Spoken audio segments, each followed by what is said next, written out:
Hello everyone, this is Fair Events with Nation 506, and I actually want to jump right into a pretty quick video. I just want to talk about a good mid-range formation for the mutant ghoul slash, elite zombie that you hit every day twice with your alliance, right?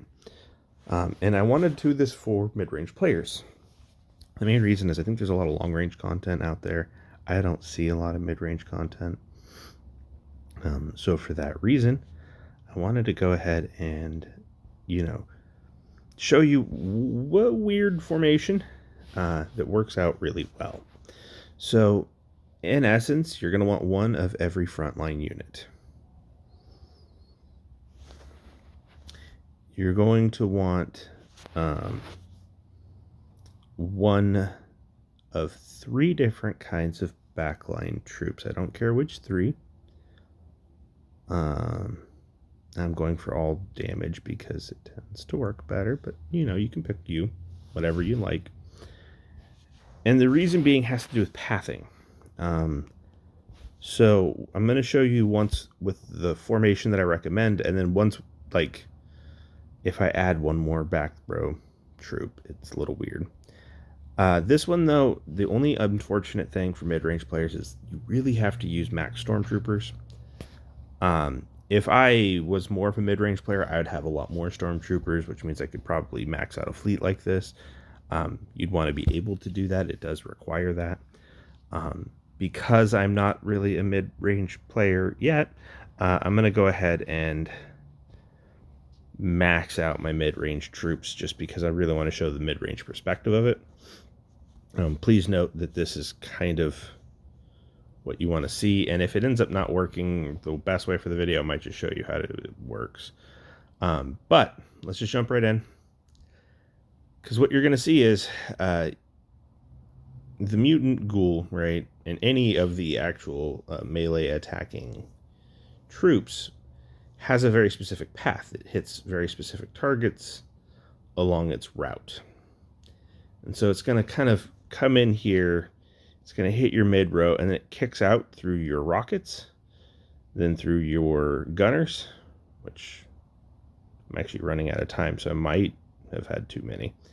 But then it'll walk back and kill these back row troops first before getting to, and if you can kind of see it right there, right at the end, the last thing that it goes for then is the stormtroopers. And the reason you want to do that is it gives your stormtroopers the maximum amount of time. If those were one units in all the other spots, you know what I mean? You would be losing basically 0 damage the whole time. Because if you don't do it that way, I'm just going to show you with my normal back row, because this is where this becomes even. So again, stormtroopers were completely left alone with the first formation, and the first formation is the crux of this video. Please put 3 back row troops of any kind, and then you're going to get the maximum benefit. Because your standard way this creature paths when you have all 4 back row is like such. So it's going to come through. I'm going to put this at 2 times. It kills off all of your melee, right? Still kills off your zombies. It still kicks out to the one side, but then he walks. Oh, I only have 3. Where's my shielders? Well, yeah, don't do this. That was funny. Anyways, I wish I could show you an older port. But basically, what ends up happening is he'll end up kicking over and hitting the stormtrooper, then he comes down, hits your EMP cannon, then your actual cannons, and then your shielders, and then your snipers. So you don't want him obviously to hit your damage dealing troops first. The longer they're alive, the better. So that is, what I recommend for a mid-range player. I think tomorrow at Reset, I will go into more detail for the long-range one. It'll be another quick video like this one was. And the long-range one doesn't change a lot, but there's a couple of small iterations when it comes to those back row troops that really matter, because you need to have 4.